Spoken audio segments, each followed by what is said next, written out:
ताजदार खत्म नबूवत, ताजदार खत्म नबूवत।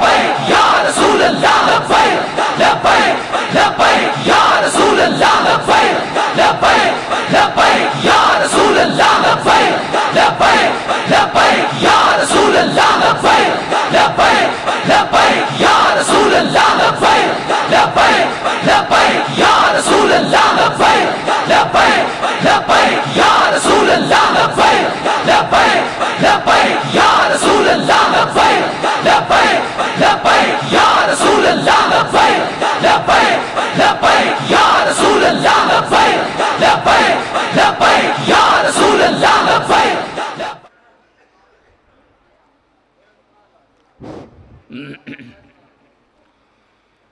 अल्हम्दुलिल्लाहि रब्बिल आलमीन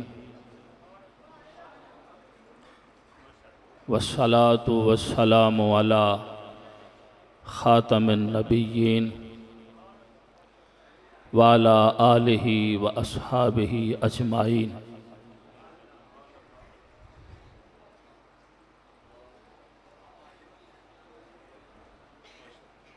चंद अशआर मेरे साथ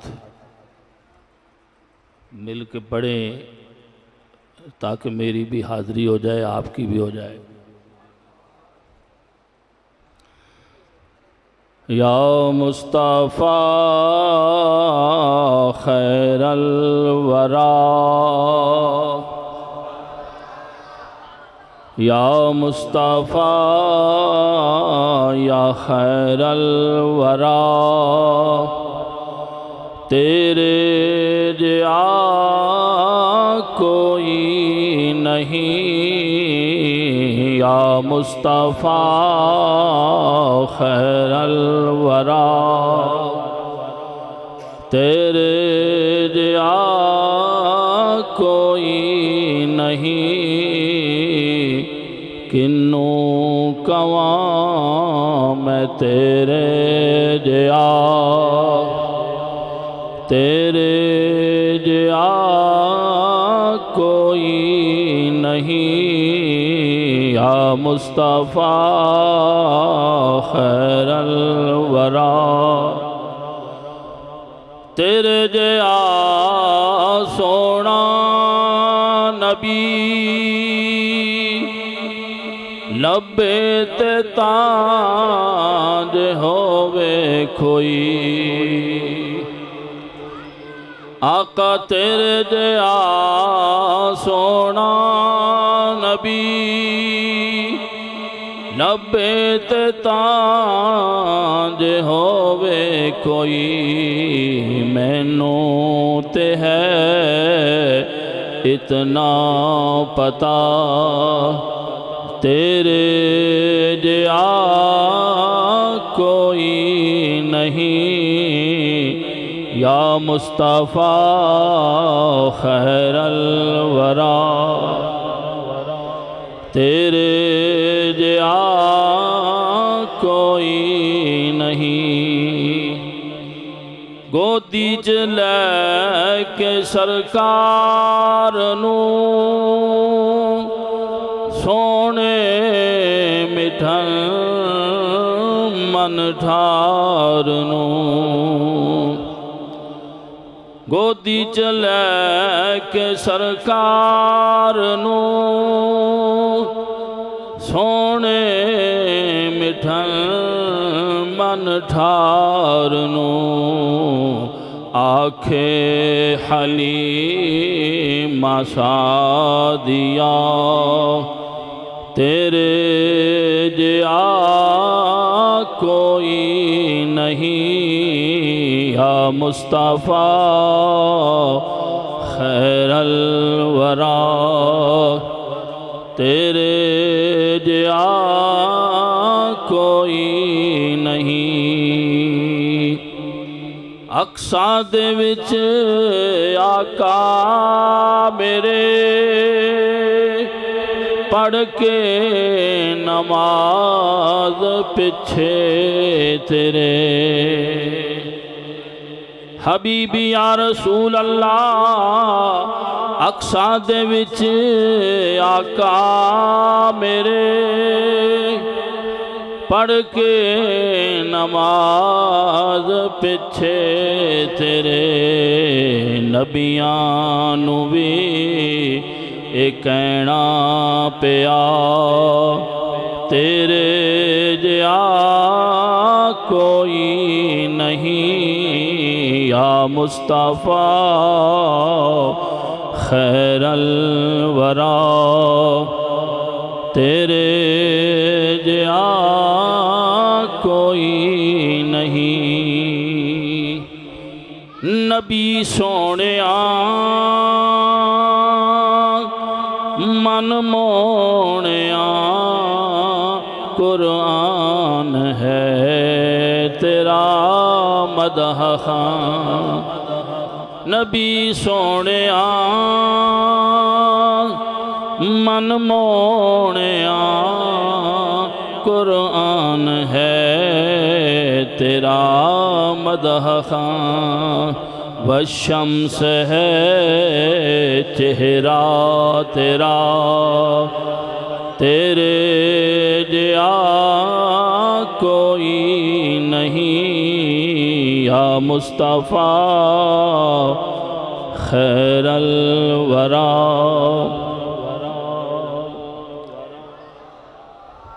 हम्दो सना के बाद दुरूद व सलाम उस महबूब किबरिया की ज़ात बाला सिफ़ात पर जिनके तोफ़ैल अल्लाह करीम जल्ल शानुहु ने हम सब को नूर ईमान अता फ़रमाया। दुआ है कि अल्लाह करीम जल्ल शानुहु आखिर दम तक ये नूर ईमान सलामत रखे और दुआ है कि अल्लाह करीम हमेशा हक़ कहने, हक़ सुनने, हक़ समझने, हक़ पे अमल करने और हक़ बात ही दूसरों तक पहुँचाने की हम सब को तौफ़ीक़ अता फ़रमाए। समीम क़ल्ब से मुबारक पेश करता हूँ इस सालाना जलसाए दस्तारे फ़जीलत के बानियान को, ख़ुसूसन फ़ाज़ल नौजवान पैकर खुलूस हज़रत अल्लामा मौलाना मोहम्मद नवीद शाकिर साहब और इनके जुमला मुआविनीन और वो खुशनसीब तलबा जिनकी हौसला अफजाई के लिए आज का प्रोग्राम मुनक़्क़द किया गया है।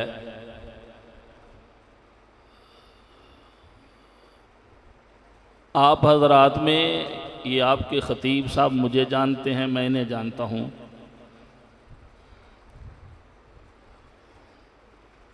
आज का प्रोग्राम फ़ख्रुस्सादात आप सब के दिलों की धड़कन पीर तरीक़त रहबर शरीयत हुज़ूर सैयद मोहम्मद फ़ारूक शाह साहब हसनी हुसैनी ज़ीद मजदहू आपका प्रोग्राम है। आप जलवा फ़रोज़ हैं और उन्हीं का ख़िताब सुनने के लिए आप आए हैं, उन्हीं का ख़िताब सुनने के लिए मैं हाज़िर हुआ हूँ। और ये मेरे अज़ीज़ हैं, भाई हैं, हमारा प्रोग्राम हो तो ये भी खुशी से आ जाते हैं, हम भी आ गए हाज़िरी देने के लिए।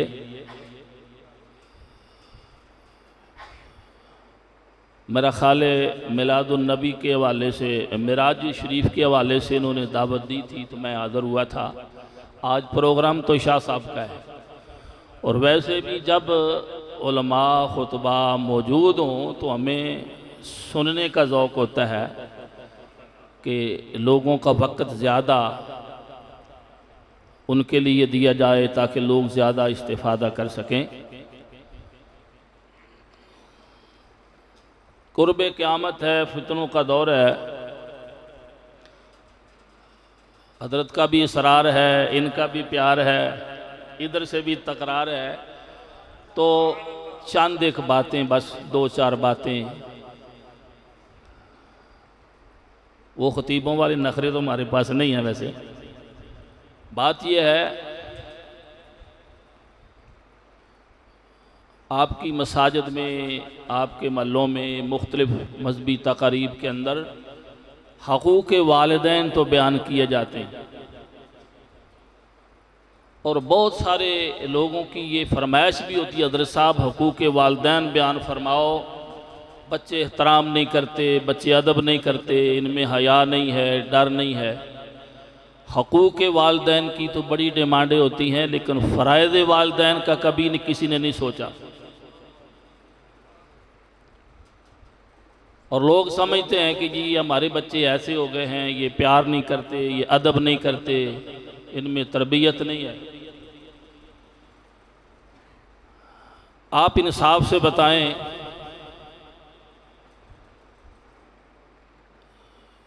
दुनिया में कोई भी किसी भी शोबे में कोई फ़न सीखने के लिए, कोई डिप्लोमा हासिल करने के लिए, जिस इदारे में और जिस माहौल में आप किसी बच्चे को पाएंगे, अगर आप किसी मोटरसाइकिल की दुकान पे छोड़ें उसको, तो अगर कहें कि ये त्यारा चलाए तो नहीं चला सकता ना।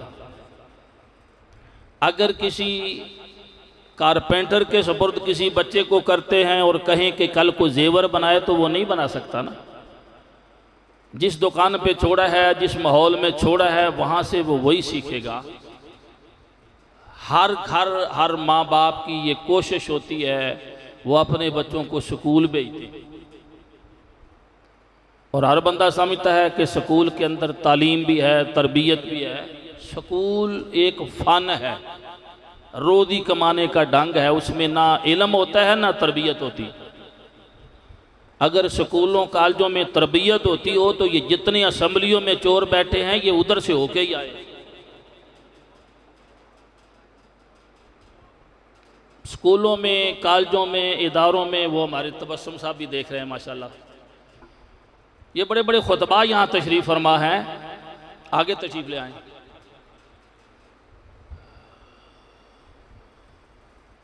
डकैत भी बन रहे हैं, फराडिये भी बन रहे हैं। इन इदारों में सिर्फ एक फ़न सिखाया जाता है रोज़ी कमाने के लिए। तालीम के साथ तालीम किताब व सुन्नत है, और तरबियत भी किताब व सुन्नत में है। जब हम अपने बच्चों को दीनी इदारे में किताब व सुन्नत की तालीम दिलवाते ही नहीं है, तो फिर कैसे तवक्को हो सकती है कि ये बाप का अदब करे, हया करे। ये आपके इलाके के खतीब हैं, अल्लामा हैं, बहुत बड़ी हस्ती हैं। आपने देखा है इनके भी दर्जनों या सैकड़ों शागिर्द भी होंगे। जितना इन्होंने हमें अदब दिया है, प्यार दिया है, आपने देखा नहीं, रश्क नहीं आता। इतना अदब तो किसी का जम्या पुत्र भी नहीं करता। और अदब आता है तो हुजूर के दीन से आता है, कि कुरान से आता है, हदीस से आता है।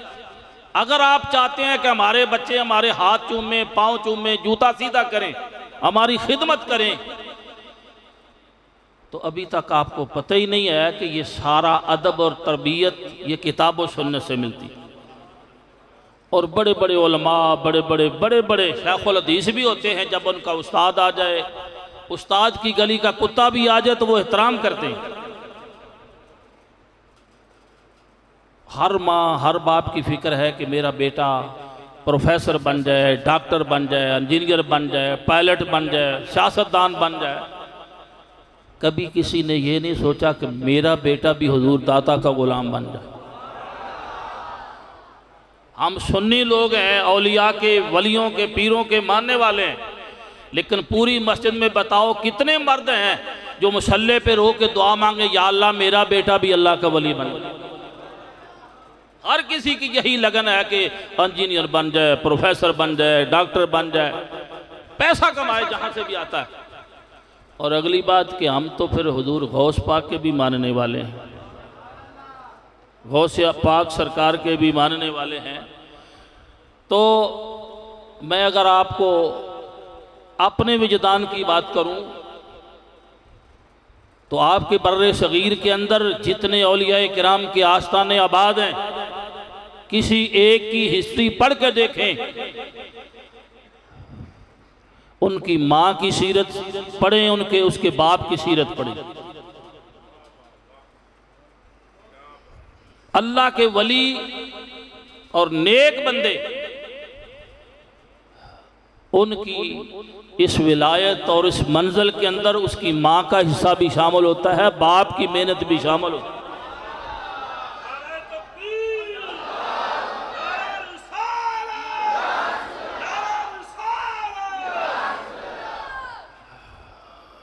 तकरीर तो मैंने करनी नहीं, बस तवज्जो दिलानी है कि हज़ूर गौस पाक सरकार के हम मानने वाले हैं। ये ख़तीब बड़े बड़े अच्छे अंदाज में मिंबरों पर सुनाते हैं कि गौस आज़म सरकार के वालिदैन की जो सीरत थी कि आपके वालिद गिरामी ने नदी में बहता हुआ एक लावारिस सेब पकड़ लिया था और उसे बग़ैर मालिक की इजाज़त के मुंह में डाल लिया था। तो फ़िक्र दामनगीर हुआ कि ए अबू साले, अगर लुकमा ही हलाल का हो तेरे मुसल्ले की तस्बीहात क्या करें। और फिर उनकी वालिदा माजिदा का किस्सा भी बताते हैं कि जिनके ससुर ने ये शर्त लगाई थी कि तुझे माफ़ी शर्त पे होगी कि मेरी बेटी है, आँखों से नाबीनी है, कानों से बैरी है, पाँव से लुंजी है, हाथ से माजूर है, वो कबूल करेगा तो माफ़ी होगी। और उसके बाद जब निकाह हो गया तो वक़्त की सैयदादी और शहज़ादी थी, उन्हें बताया गया इसकी आँख इसलिए अंधी है कि आज तक गैर महरम का चेहरा नहीं देखा, आज तक किताब और सुन्नत के खिलाफ इसने कोई बात नहीं सुनी। अब कायनात के अंदर या हमारे बर्रे सगीर में या इस्लामी दुनिया के अंदर गौस गौस होती है। अगर पीछे देखें तो पीछे माँ का किरदार भी शामिल है, बाप का किरदार भी शामिल है। तो हम तुम, अगर पहली बात तो है कि हर किसी को ये फिक्र होता है कि बेटा वो बन जाए और वो से वो बन जाए, अल्लाह का बंदा बनाने की फिक्र नहीं होती। और किसी को अगर हो भी कि हज़रत साहब मेरा बेटा झूठ बड़े बोलता है, सच नहीं बोलता, तुसी फूक मार दियो,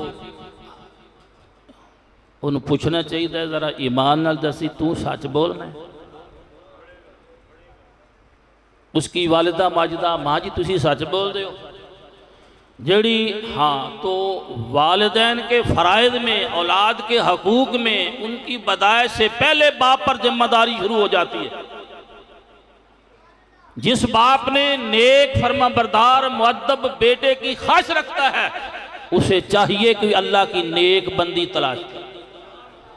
डिस्को जनानियां जो अल्लाह दे वली पैदा नहीं होती, नचन कूदन वाली कौम चो फिर गौस से पैदा नहीं ना होती। पहला हक यह है मर्द का, वो नेक सीरत बीबी तलाश करे। और माँ का जो कहे कि मेरा बेटा जनाब गौसे आजम का सुच्चा मुरीद बन जाए, दुनिया ज़माने में नाम पैदा करे, उस औरत की जिम्मेदारी है कि वो अल्लाह का नेक साले बंदा तलाश करे।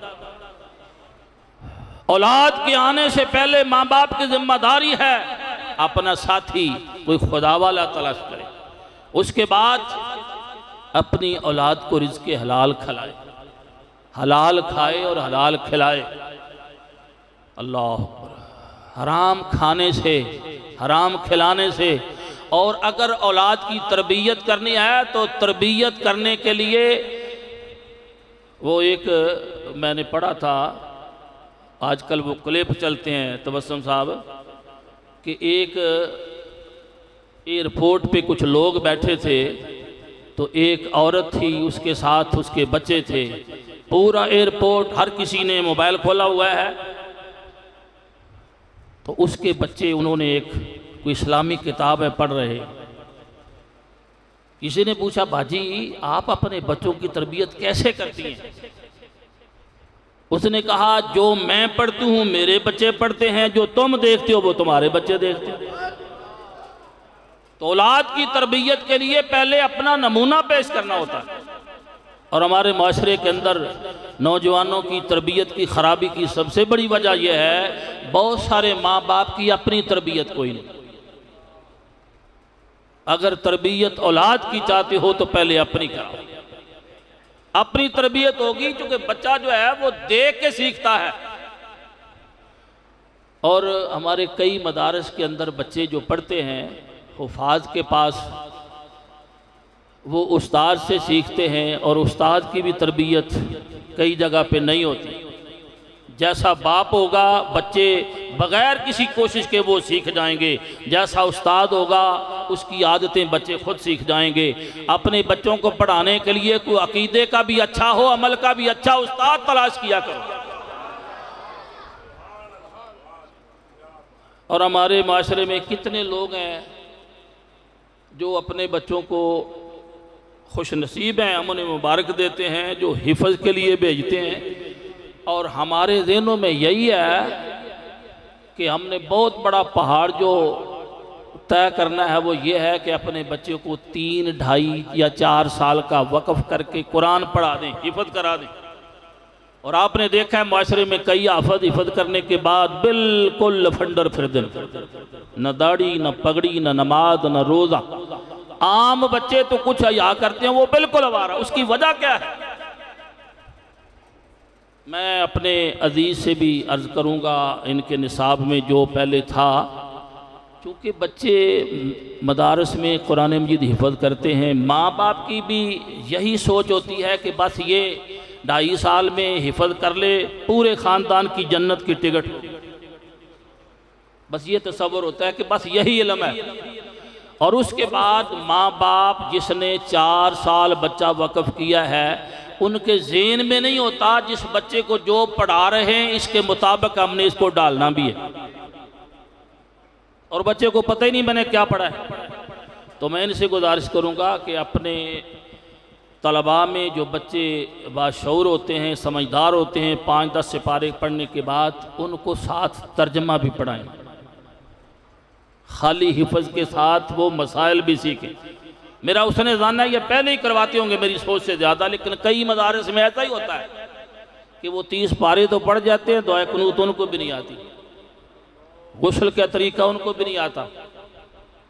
तो हिफ़्ज़ करना बड़ी सादत है, लेकिन अपने बच्चे को बात तर्जमा कुरान भी पढ़ा दें कि इस कुरान में है क्या जो पढ़ा है। जैसे मैंने कहा है कि अगर माँ बाप की तरबियत ही ना हो तो बच्चे की क्या करेंगे, तो उसका इलाज शाकर साहब ने बुलाया है। अगर तुम्हारे अपने पास बच्चे की तरबियत का दस्तूर कोई नहीं, तरबियत का सामान को नहीं, तो ये अल्लाह के बंदे किस लिए? किसी अल्लाह वाले से वाबस्ता करो अपनी औलाद को, जिनकी निगाह में अल्लाह ने बरकत रखी होती है, जिनकी सोबत में अल्लाह ने बरकत रखी होती है। घरों का निज़ाम तब बदलेगा। कुरान मजीद पढ़ा देना बड़ी सादत है, हिफ़्ज़ कर लेना बड़ी सादत है, लेकिन मैं कहूँगा कि उस कुरान के उलूम और फ़यूज़ से बहरावर करने के लिए अपने पास है तो बच्चे की तरबियत करो, नहीं तो बच्चा किसी तरबियत वाले के सुपुर्द करो। और अगली बात यह है, खुदा तौफीक दे तो खुद भी किसी तरबियत वाले के लड़ लग जाओ। क्या इसी तरह हम कब्रों में चले जाएंगे? नमाज का पता नहीं, रोज़े का पता। हमारी सुन्नियों की अक्सरियत बोर ना हो, आज मैंने इशारा कर मैं बंद कर। सुन्नियों की हम लोग वलियों को मानते हैं। हम कौन है? अल्लाह वालों को मानते हैं, वलियों को मानते हैं, लेकिन मेरा ख्याल ये हम ज़्यादातर कब्र वालों को मानते हैं। उसकी वजह यह है कि कब्र वाले के पास हम लोग जाते हैं तो अपनी मर्जी का वहां चक्कर लगा के आ जाते हैं। मैंने देखा है कुछ लोग 30 साल से हुजूर दाता साहब जाते हैं हज जुमरात को, मगर ना दाढ़ी आई ना नमाज आई। खर बेदीन है, पता ही नहीं दीनदारी का। उसकी वजह यह है हम जब कब्र में अल्लाह का बंदा चला जाए तो फिर मानते हैं, उसके बाद उसने ना रोकना है ना टोकना है, ना उसकी जिम्मेदारी तरबियत है। अपनी इस्लाह तरबियत के लिए किसी तरबियत वाले का लड़ तलाश करना ज़रूरी है। वालिदैन को चाहिए अपनी भी तरबियत कराएं और अपने बच्चों की तरबियत भी कराएं, ताकि जो पढ़ने पढ़ाने का मकसद है वो पूरा। तो अल्लाह ताला हम सब की हाज़री कबूल फरमाए। आजकल फितने का दौर है अभी शाह साहब शायद तवज्जो दिला देंगे। हमारे इस इस्लामी जमहूरिया के अंदर कई कवानीन किताब व सुन्नत से मुतसादम पास कराए जा रहे हैं, जो हुदूदुल्लाह से खुली बगावत है। क़यामत का वक़्त करीब है, मौत का कोई पता नहीं, उससे पहले पहले हमें चाहिए कि हम समझ जाएं, अपनी भी फिक्र करें, अपनी औलाद की भी फिक्र करें, और किसी आलमे बाअमल के पास आया जाया करें, किसी अल्लाह वाले के पास आया जाया करें। और अल्लाह वाले के पास इसलिए जा, मोची दी दुकान तो जेवर नहीं लभदा, सुनियारे कोलों आलू गोभी नहीं लभदे, जड़ी दुकान ते जाइए वो सौदा मंगना चाहिए। हम अल्लाह वालों के पास जाते हैं तो दुनिया मांगने जाते हैं।